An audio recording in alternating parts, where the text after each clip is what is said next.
Hola, buenos días. Les estoy mandando las respuestas a las preguntas que me mandaron por escrito en el correo en donde venía el consolidado de todos. Bueno, vamos a ver la primera pregunta. Se dice que en el reclutamiento hay un control intraovárico genético de los números de ovocitos que serán reclutados. ¿Existe un porcentaje conocido o aproximado para cada grupo de animales de los ovocitos que se pierden? ¿Cuál grupo es el más eficiente o pierde menos? Bueno, el reclutamiento de los ovocitos en su fase inicial ha sido estudiado en animales modelo, es decir, no se conoce para todos los grupos, incluyendo al hombre, por supuesto.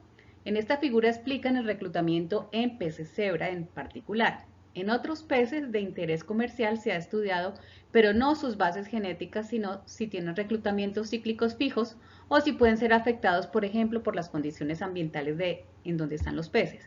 Es decir, se quiere controlar la fecundidad de las hembras. Les dejo un enlace de un artículo que lo muestra claramente. Sin embargo, aquí están asociando no al control genético del reclutamiento, sino las condiciones ambientales que promueven que se produzcan más o menos huevos. Para algunas especies el tamaño de la postura es fijo, pero para otras especies dependerá de las condiciones ambientales. Entonces, por eso la gente que cría peces ha estudiado este tipo de reclutamiento con la idea de incrementar la fecundidad de las especies. En el hombre lo han estudiado mucho porque el reclutamiento cíclico mensual, no el inicial cuando se está recién nacido, es decir, el del control hormonal, es importante para los estudios de fertilización asistida. Para el reclutamiento inicial también se conoce en ratón y en el hombre, es donde más se ha estudiado. Los genes que ven en esta diapositiva y que permiten el control son comunes entre ratones y humanos. Acá les pongo un enlace de un artículo de revisión en donde comparan los procesos en el tiempo entre estas dos especies. En la mujer, en la semana 20 de gestación, recién formado el ovario, se alcanza el máximo de formación de ovogonias, entre 6 y 7 millones de ovogonias. Sin embargo, para la semana 21 de gestación se inicia el reclutamiento de los ovocitos para formar folículos primordiales con los que se nace, es decir, rodeados de una capa de epitelio folicular. Se forman 300.000 de estos al nacimiento. El resto, que quedan desnudos, se mueren por apoptosis. Por control genético, terminan de desecharse otro grupo grande de folículos primordiales. Se nace entonces con 300.000 folículos primordiales. Durante la pubertad comienza la selección de los folículos que van a ser ovulados. Esto es el control genético. Y finalmente el hormonal. En toda la vida la mujer puede tener unas 450 ovulaciones efectivas, por lo tanto la pérdida por atresia y apoptosis es muy grande, comenzamos con 6 a 7 millones. No se sabe mucho más en otros grupos de animales, los conteos quiero decir, por lo que no se puede hacer una comparación de células de cuáles pierden más o cuáles pierden menos durante la vida y si todos los controles son similares. Comenzando porque en mamíferos y aves se comienza o se nace de una vez con los ovocitos, no se tienen células madre. Entonces los controles pueden ser completamente diferentes. Voy a responder acá la 2 y la 9 porque se refieren a lo mismo.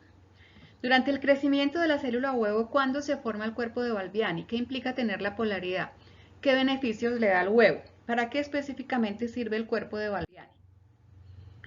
Cuando se forma el cuerpo de Balbiani, lo están viendo en la diapositiva durante el crecimiento previtelogénico. Les dije que la función del crecimiento previtelogénico es producir todos los organelos y materiales genéticos y proteicos necesarios para tener un citoplasma con todo lo requerido para el inicio del desarrollo. Finalmente, el citoplasma de la célula huevo será el citoplasma del embrión en desarrollo. El cuerpo de Balbiani representa morfológicamente la amplificación masiva de organelos membranosos que se observan en el microscopio óptico y electrónico. Estas fotos, por ejemplo, son nuestras y representan el cuerpo de Balbiani de ovocitos de caimán. Se ven en los folículos previtelogénicos tempranos y representan una parte esencial del crecimiento previtelogénico. En la figura de la derecha vemos como con el mismo crecimiento se dispersa y una parte importante de los cuerpos de Balbiani se va a uno de los polos del citoplasma de la célula huevo. Esto es muy importante, la célula huevo será el citoplasma del embrión. Usualmente, en huevos con yema, el núcleo de la célula se dispone en uno de los hemisferios, como en las ranas, y en el polo animal, como en aves y reptiles que tienen mucha yema. Y el resto del citoplasma en el hemisferio vegetal se conforma por la yema. es decir, que los huevos son polarizados. Tienen como, para que me entiendan, un norte y un sur. Esto es muy importante al momento del inicio del desarrollo embrionario. Ya lo veremos cuando empecemos a ver el inicio de los primeros ciclos mitóticos del desarrollo, porque la posición relativa de los componentes citoplasmáticos del huevo es muy importante durante el desarrollo. ¿Bajo qué escenarios no puede llevarse a cabo el transporte de vitelogenina de su producción en el hígado al ovoplasma? En su entrada al ovoplasma puede entrar en él con sustancias tóxicas o algo así. La verdad no entiendo bien esta pregunta. ¿Qué escenarios no pueden llevarse a cabo? Pues que no haya el estímulo estrogénico. Si la pregunta es que si hubo producción en todo caso de la vitelogenina, pero no se puede llevar al ovoplasma, esto indudablemente es una patología y eso puede suceder en peces machos que han estado expuestos, por ejemplo, a exoestrógenos en sus ambientes lacustres o en general en el ambiente. Su hígado, estimulado por los exoestrógenos ambientales, puede hacer vitelogenina, pero la vitelogenina no puede llegar al ovario porque no se tiene ovario. Entonces tienen vitelogenina plasmática circulante por la sangre permanentemente. Indudablemente una anomalía que termina enfermando a los animales. Sí, claro que puede entrar con sustancias tóxicas. No hay una barrera similar a la hematotesticular. No todo entra, pero sí puede entrar con la vitelogenina otras moléculas. De hecho, se estudia el contenido de las yemas de los huevos como bioindicadoras ambientales de contaminación. Y por eso mismo es importante que al ser común en la dieta humana el huevo de la gallina, estamos consumiendo con la yema los contaminantes y sustancias a los que haya estado expuesto la gallina, incluyendo drogas que le hayan sido administradas a las ponedoras, dioxinas y plásticos, por ejemplo. Les dejo un enlace sobre ese tema por si les es interesante.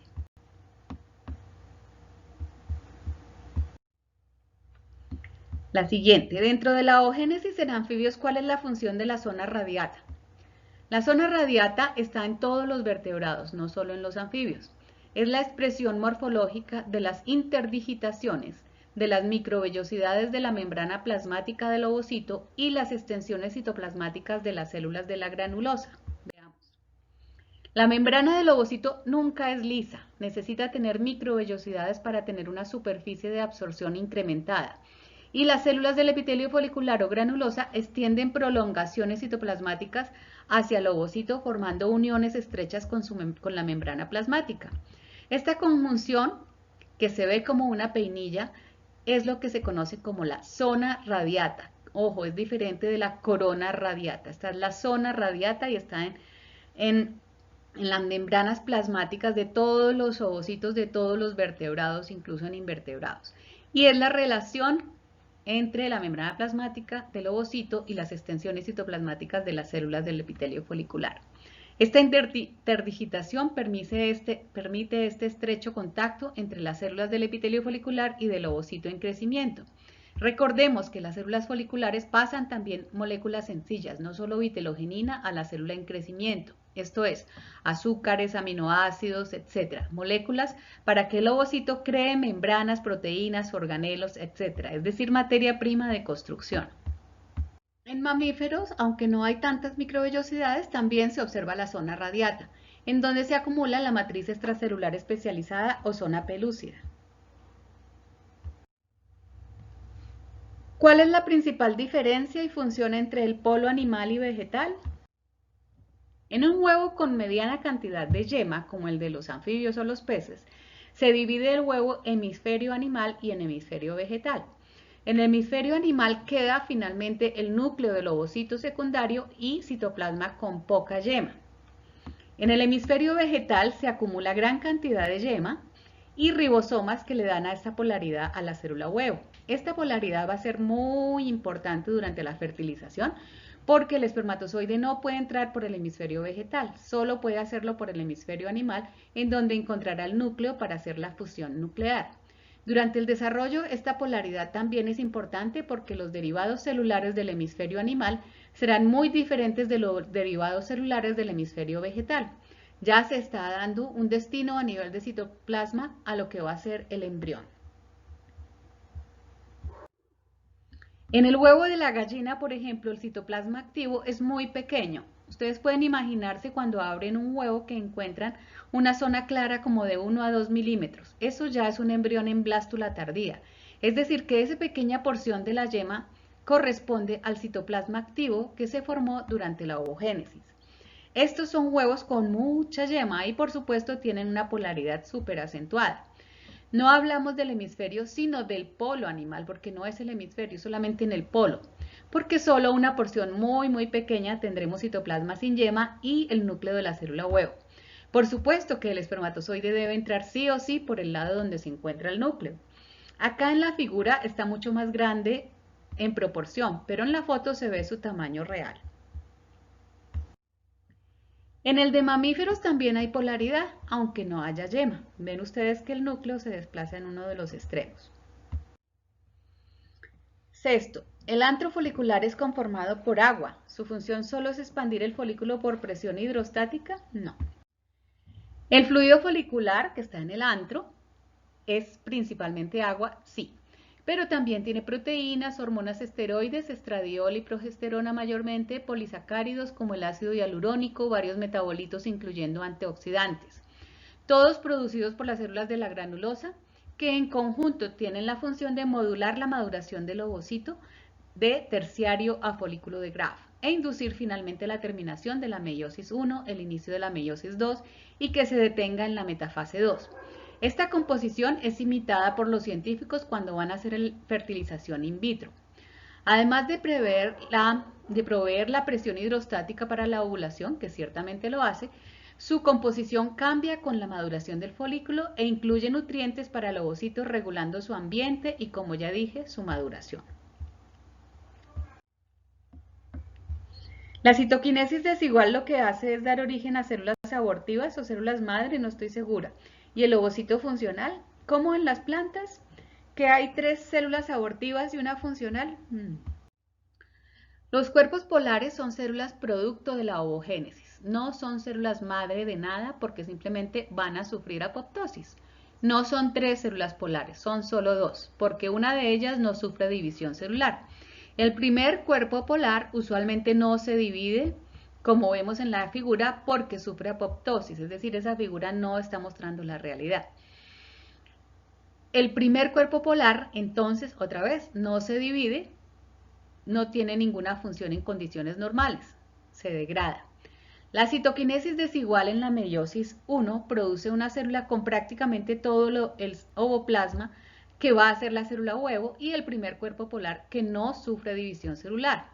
El segundo cuerpo polar solo sale al finalizar la meiosis 2 por citoquinesis desigual nuevamente y ocurre solamente después de que hubo fertilización. Aquí lo podemos ver. En B pueden apreciar el primer cuerpo polar. En E, una vez ya hubo fertilización, ya entró el espermatozoide, aparece el segundo cuerpo polar porque se termina la meiosis 2. De hecho, la meiosis 2 es reiniciada por la entrada del espermatozoide. Como ven, el primer cuerpo polar no se dividió, entonces solo hay 2 cuerpos polares en condiciones normales. El segundo cuerpo polar también sufre apoptosis y tampoco se divide, pues ya se acabó la meiosis en todo caso. La citoquinesis desigual tiene como función aportar la mayor cantidad de citoplasma a la célula huevo, que va a tener entonces todos los componentes requeridos para iniciar el proceso del desarrollo y de construir un nuevo cuerpo. Dentro de las fases de la ovogénesis se mencionan primero 3 fases, la maduración, de crecimiento y la semaduración. Bueno, pero luego se menciona la fase folicular. Esa es la misma de crecimiento, mostré en lo que habíamos dicho ya. La fase folicular de la ovogénesis comprende desde que se forma el folículo, es decir, a partir de la foliculogénesis, cuando en los organismos que tienen ovogonia, se forman los folículos primordiales, eso es la foliculogénesis, y luego el crecimiento pre y vitelogénico, la formación de las cubiertas del huevo intraováricas, todo esto en la profase 1. La fase de maduración, ya es otra fase, es la fase preovulatoria e implica el reinicio de la meiosis, la terminación de la meiosis 1 y el reinicio de la meiosis 2. Veamos. La fase de maduración es la fase preovulatoria e implica el reinicio de la meiosis, terminación de la meiosis 1 y reinicio de la meiosis 2. justamente ocurre antes de la ovulación. Toda la fase folicular es antes de que llegue la fase de maduración, y la fase de maduración es cuando se da el reinicio de la meiosis, es decir, se deja de estar en profase 1, se termina entonces la meiosis 1, comienza la meiosis 2 y para en metafase 2. Eso es la maduración. La maduración es el periodo preovulatorio. Ya no hay crecimiento por síntesis o llegada de moléculas. Empieza cuando se reinicia la profase 1, se forma el primer cuerpo polar y se reinicia la meiosis 2 y se detiene. Finalmente se da la ovulación y ahí termina esta fase del ciclo de crecimiento y maduración del ovocito en la ovogénesis.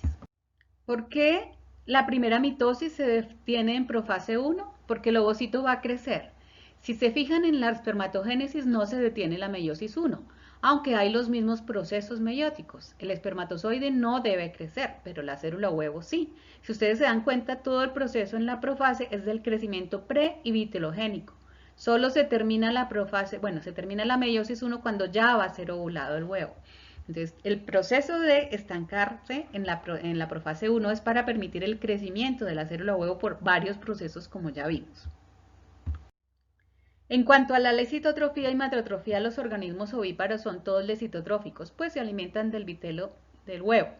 Pero ¿cómo sería entonces un vivíparo lecitotrófico? No logro imaginarlo, pues muy fácil de imaginar.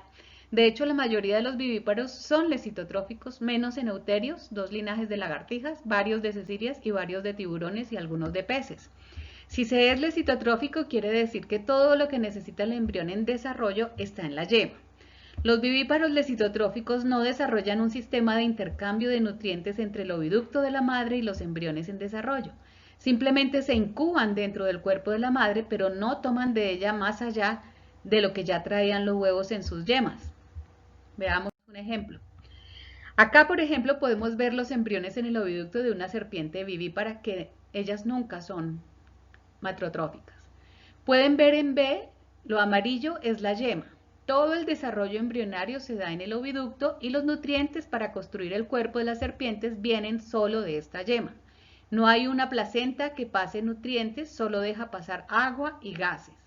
Es decir, lo que necesita el embrión en desarrollo solo es agüita y que esté incubado dentro del cuerpo de la madre. La madre controla un poco la incubación asoleándose, y con eso controla también que se dé el desarrollo, protegiendo los huevos dentro de su cuerpo, que es mucho más eficiente que los nidos dejados en el suelo y abandonados por la madre. Es una forma de cuidado parental finalmente. Pero son lecitotróficos vivíparos. La mayoría de los vivíparos en realidad son lecitotróficos, salvo el gran grupo de los mamíferos euterios. Ambas capas de en la teca producen los andrógenos y el polo animal ya está determinado antes del ovocito se desplace. Las células de la teca internas son las que producen los andrógenos. Antes de que se desplace, ¿a dónde? La polaridad de la célula huevo, ya vieron, se determina primero por la polaridad de los organelos del cuerpo de Balbiani muy temprano en el crecimiento folicular.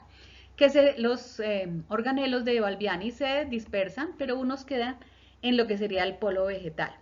Ya está polarizado. Además, si hay yema, la yema quedará o en el hemisferio vegetal o en todo el citoplasma, menos en el polo animal como en reptiles y aves.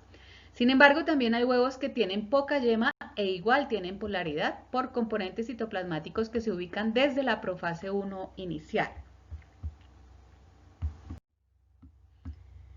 ¿Qué beneficio o ventaja tiene la formación de cromosomas en cepillo para la producción de ribosomas y ARN frente a la conformación de cromatina normal, o por qué se da esto? Ustedes debieron aprender qué son y por qué ocurren los cromosomas en cepillo en su genética básica. Son estructuras transitorias, específicamente bivalentes, es decir, 2 cromosomas apareados, cada uno de los cuales está formado por 2 cromátides hermanas. La presencia de cromosomas en cepillo en una célula es indicador de que está ocurriendo transcripción de ARN mensajero de manera muy activa. Recordemos que estamos en la fase de crecimiento folicular previtelogénico. Necesito conseguir todos los tipos de RNA posibles para tener moléculas de construcción de proteínas y enzimas y organelos que me permiten el desarrollo de un nuevo cuerpo con base en el citoplasma del embrión.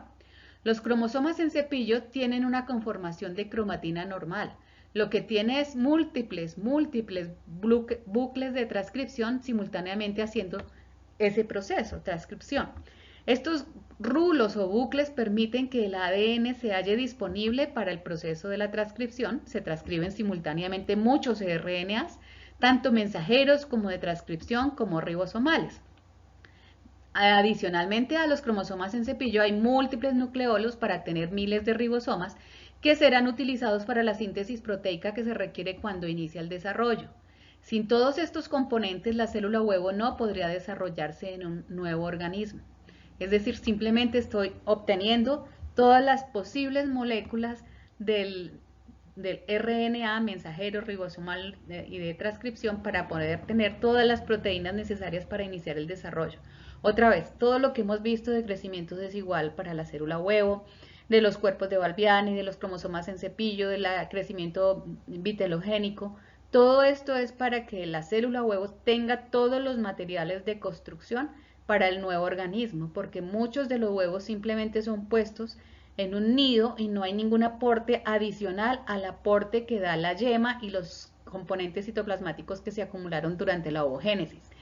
Están pensando en mamíferos, es otro mundo porque la matrotrofia ofrece un montón de moléculas de construcción del cuerpo después de que se da la ovulación. Pero para muchos de los organismos que son ovíparos lecitotróficos o vivíparos lecitotróficos, todos los materiales de construcción de un nuevo cuerpo deben estar preformados en la célula huevo. ¿Y cuándo ocurre esta preformación? En el crecimiento previtelogénico y en el crecimiento vitelogénico. Entonces espero que lo entiendan y por eso es que los cromosomas en cepillo son tan importantes. Todas las proteínas que se van a necesitar durante el desarrollo embrionario inicial, porque luego los genes controlan, luego del desarrollo inicial, los genes del embrión comienzan a transcribir sus propias proteínas. Esto es para el desarrollo inicial. Igual los materiales de construcción del organismo van a estar presentes, la energía necesaria para construir el nuevo organismo va a estar presente, por eso la ovogénesis es un proceso tan especial.